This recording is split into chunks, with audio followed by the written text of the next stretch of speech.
यशोमती मैया के नंद लाला।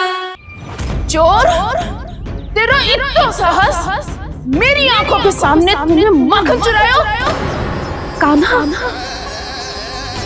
कहीं जानकी और सावित्री सत्य तो ना कह रही थी? नाना मैया जी, मैंने ना चुराया है, वो आया था। मूर्ख समझती है मुझे? तेरे मुख पे लगा माखन सारी कथा कह रही है।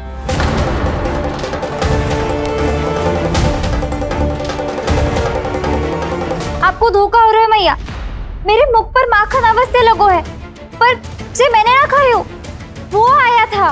बस कर, सब पतो है मुझे। सुबह से ही दृष्टि थी तेरी इस माखन पे। मैं सत्य कह रही हूँ मैया, मेरा विश्वास कीजिए, वो आया था और उसी ने माखन खायो है। वो आया था। अरे कौन आया था? कान्हा, कान्हा, कान्हा।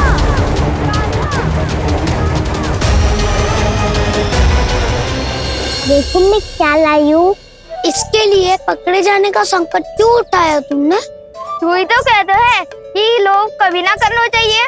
अरे ये बेरिल थोड़ी ना है, ये हमारी टोली के लिए, हमारे सदस्य के लिए है।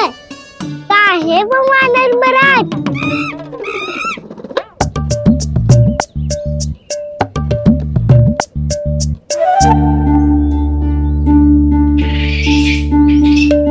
धन्यवाद वानर महाराज, अवश्य घर छोड़ के आए होंगे इसे। अब आप ये दो और ये लो।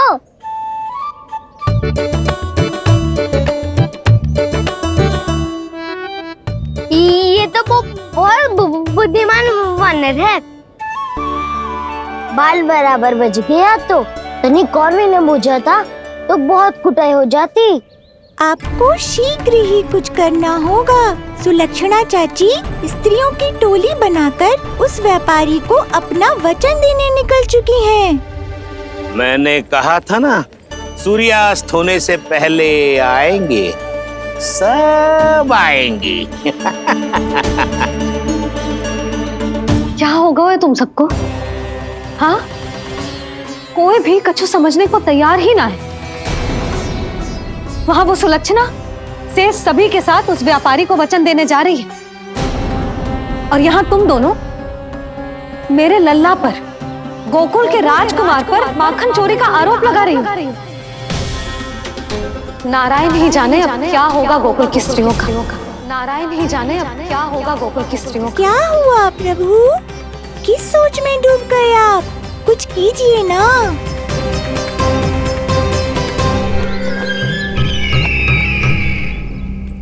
मुझे अच्छी तरह स्मरण है भैया, आपको मेरे हाथ की बनी खीर बहुत प्रिय लगती थी। आशा है कि आपको इसका स्वाद अभी भी स्मरण होगा। लो भैया, जी भर के खाओ। ऐसी मिठास तो ना गुड़ ने सीखी है ना मधु को पता है। अद्भुत, अद्भुत देवकी, अद्भुत। तेरी इस खीर के लिए तो पूरे विश्व से युद्ध कर सकता है कंस। वहां क्यों खड़ी है?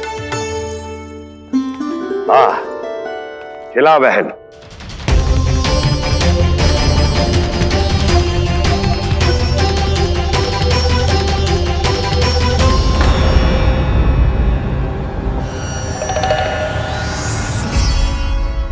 चिंता की आवश्यकता नहीं है भैया, मैंने कोई विष नहीं मिलाया। नहीं, खिला।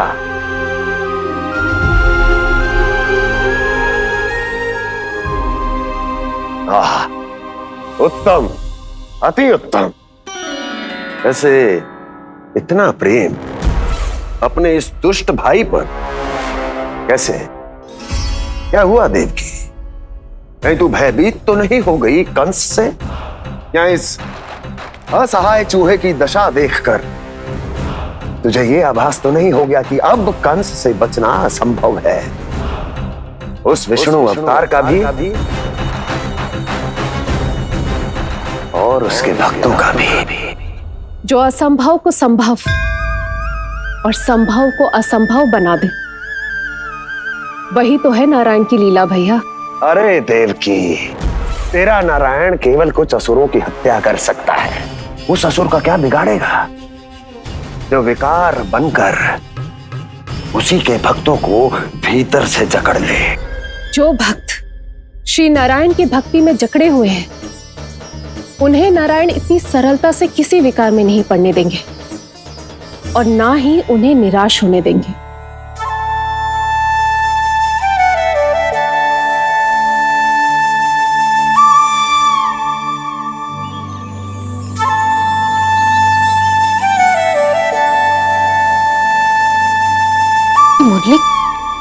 मुरली की धुन।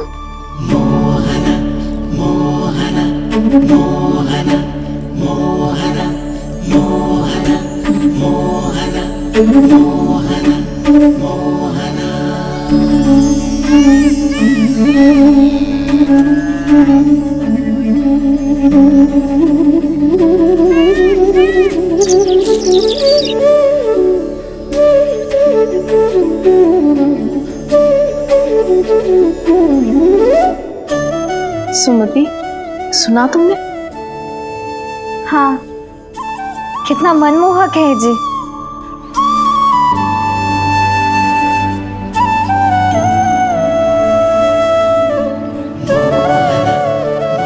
कान्हा,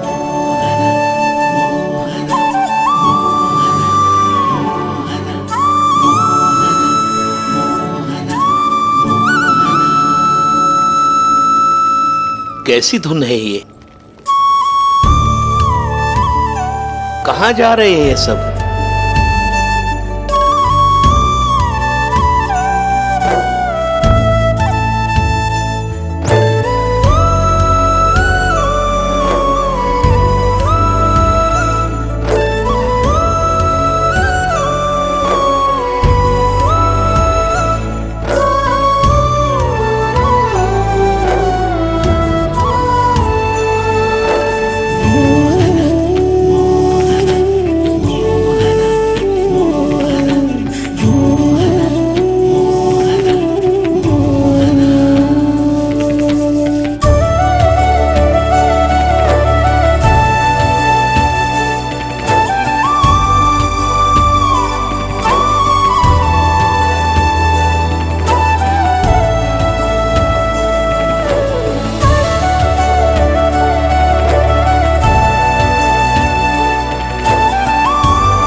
खीर तो केवल माध्यम था भैया।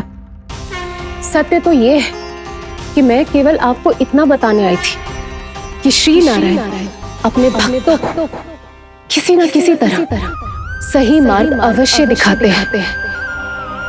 नारायण उन्हें लोक तो क्या किसी भी जाल में नहीं फंसने देते, कभी नहीं। नारायण उन्हें लोक तो क्या किसी भी जाल में नहीं फंसने देते। कैसी लगी मेरी मुरली की धुन? अच्छी थी ना? आनंद आयो?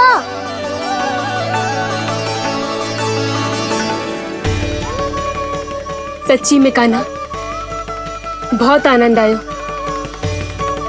मुरली बजाना कहाँ से सीखा तूने? सच्ची तन मन पूरी तरह प्रफुल्लित हो गो है चाची। जैसे सब कुछ मिल गया। तो फिर किस वस्तु के पीछे भाग रहे हो आप सब?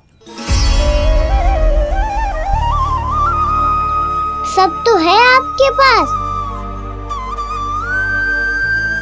सुख, स्वाद, समृद्धि, फिर संतुष्टि क्यों ना है?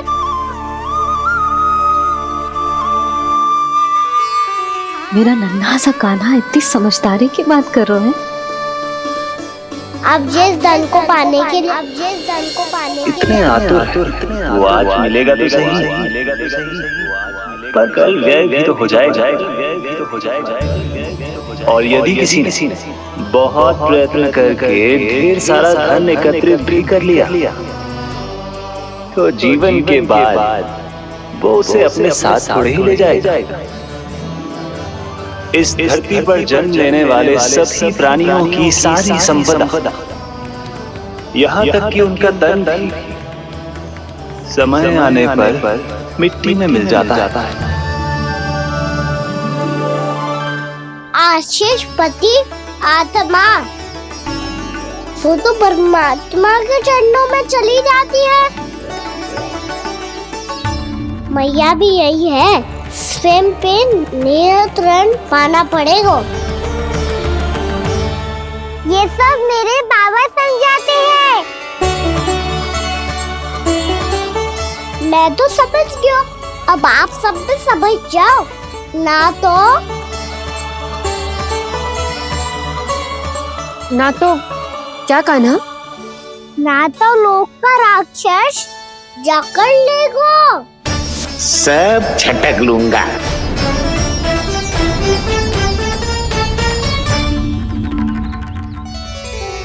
मैंने सही कहा ना बाबा? बात तो सही कह रहे हो है जय।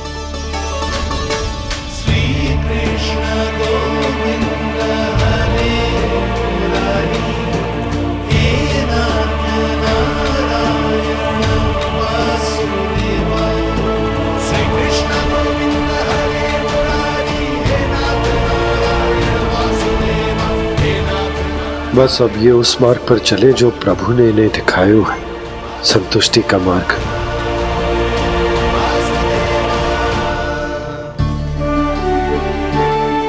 ठहरो।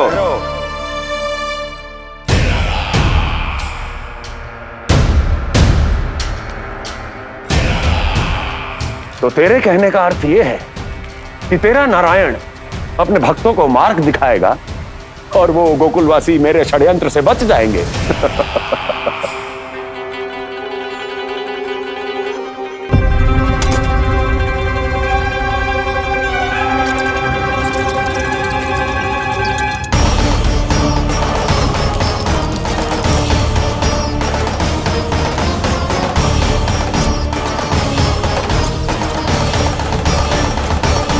लोभ, तेरा नारायण चाहे कितने भी मार्ग दिखा दे, किंतु जब व्यक्ति के भीतर लोभ बस जाए उसे तो स्वयं भगवान भी नहीं बचा सकता।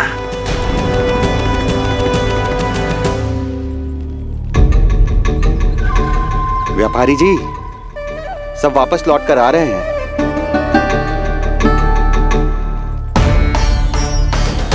व्यापारी जी ये रुक क्यों नहीं रही हैं? ये सीधी ही चली जा रही हैं। सब झटक लूंगा। मैंने कहा था ना, मैं अपनी चाल अंत में चलूंगा।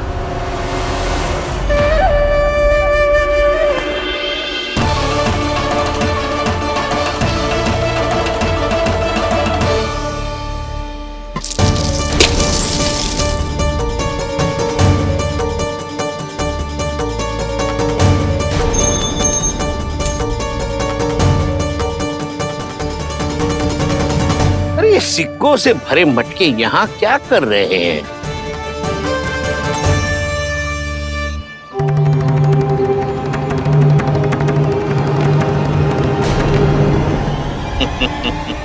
लगता है लक्ष्मी जी स्वयं आपके पास आना चाहती हैं।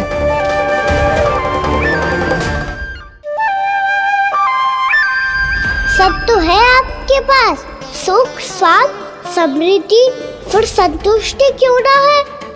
ऐसे मटकों में छुपा कर क्यों रखा है इन सिक्कों को? अरे पोटली में बांधिए, गोकुल वासियों को देना है कि नहीं? जाओ जाओ जाओ, चलो चलो, ये लो।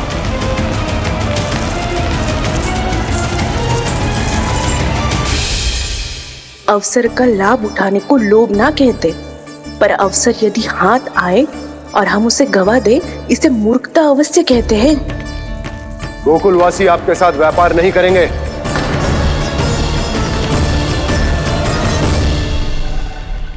आप जा सकते हैं यहाँ से। गोकुलवासी मूर्ख थोड़ी ना है श्रीमान। ये लक्ष्मी घर पर आ रही है और वे द्वार कवाक्ष बंद करके घर में ही दुबक के बैठ जाए और लक्ष्मी से कह दे कि आप नहीं आइए। ये अच्छी तरह जानते हैं श्रीमान कि धन इनका जीवन बदल सकता है। पुरुषों को सुख, शांति, ऐश्वर्य सब प्राप्त हो सकता है और महिलाओं को मिल सकते हैं नए नए वस्त्र, तरह तरह के आभूषण, जो चाहे वो। व्यापारी जी सही कह रहे हैं। इनके साथ व्यापार करने में बुराई क्या है? एक छोटी सी बात समझ में ना रही है आपके? अगर किसी को आपके साथ व्यापार करना होता तो अभी तक यहाँ आ चुके हो। तो श्रीमान, आप अपना समय व्यर्थ कर रहे हैं। अच्छा होगा कि आप शीघ्र यहाँ से चले जाएं। हाँ हाँ, मैं जा रहा हूँ श्रीमान, लेकिन ये सब लोग जानते हैं कि जीवन का सुख धन से होता है और मैं वही बांटने यहाँ आया हूँ। मुझे क्या पता था कि यहाँ के समृद्ध राज दरबार के लोग आम गोकुलवासी को समृद्ध होने देना ही नहीं चाहते। देखिए सेवकों, सारे सिक्के समेट लो, चलो। यहाँ किसी को लक्ष्मी जी का आशीर्वाद चाहिए ही नहीं। उठाओ।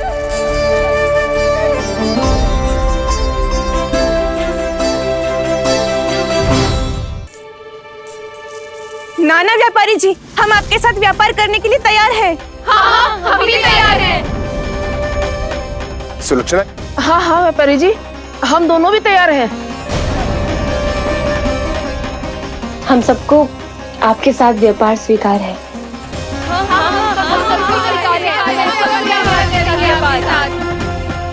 देखिए, ऐसा मत कीजिए।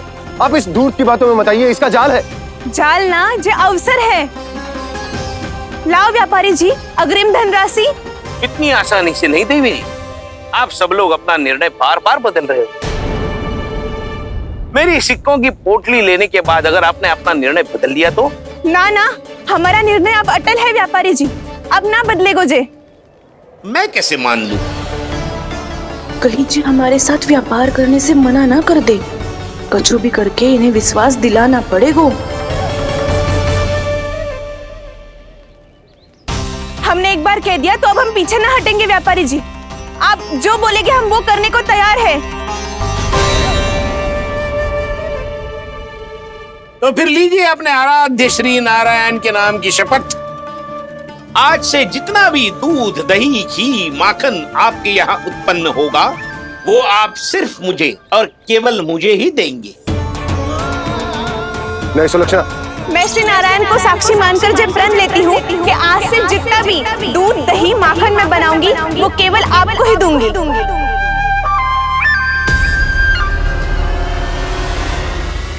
मैं भी श्री नारायण को साक्षी मानकर प्रण लेती हूँ। मैं भी प्रण लेती हूँ।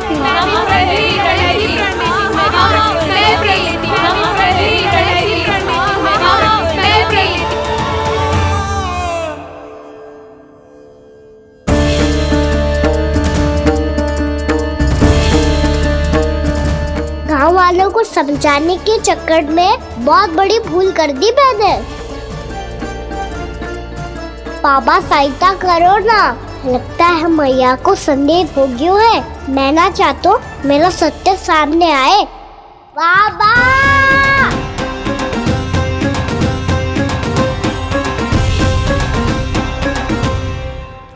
यशोदा, क्या होगा? क्या होगा? देखो ना आपने कैसी मधुर मुरली बजाई है हमारे कान्हा ने। अच्छा, कितनी बड़ी बड़ी बातें कर रहा है। ये कोई सामान्य बात है? बाबा संभालो। सामान्य बात ही तो है यशोदा। जैसे बड़े बड़े ऋषि महात्मा के जैसे ज्ञान की बातें करना जे सामान्य लग रहा है आपको? अब बालक जो देख तो सुन तो है वही तो कर तो है। हमें कितनी बार बातें करते सुनो है, हमने कितनी बार इसको शिक्षा दी है। और अब तो यशोदा जे बाहर भी जाने लगो है, कितने नए नए व्यक्तियों से मिलते होगो, नई नई बातें सीखते होगो, है कि ना? सही कही थी जी आपने। बालकों का विकास घर पे बैठने से ना हो सकता। जी देखो, आज घर से बाहर निकलते ही कैसा सयाना हो गया मेरा लल्ला।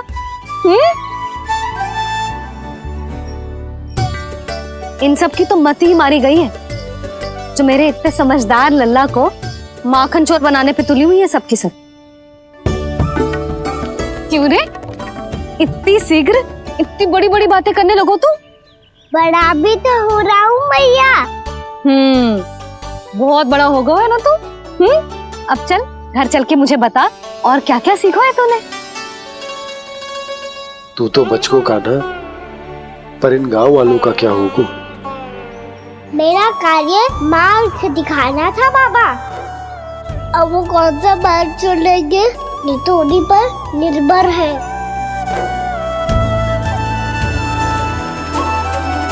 पहले आपने समझाओ, फिर मैंने समझाओ, अब तो कान्हा ने भी प्रवचन दे दियो। आशा है अब उनके समझ में आ जाएगी। किसी को कछु समझ में ना आए बहू। उस दूर के सिक्कों की खनक ने सबको अंधा और बहरा बना दिया। सबने श्री नारायण के नाम का प्रण लेकर उसे वचन देती हो। अब से अपना सारा दूध, दही, माखन सब कुछ केवल और केवल उस व्यापारी को ही देंगे। जिन्हें मैया भी नहीं समझा पाई, उन्हें तो नारायण भी नहीं समझा सकते हैं।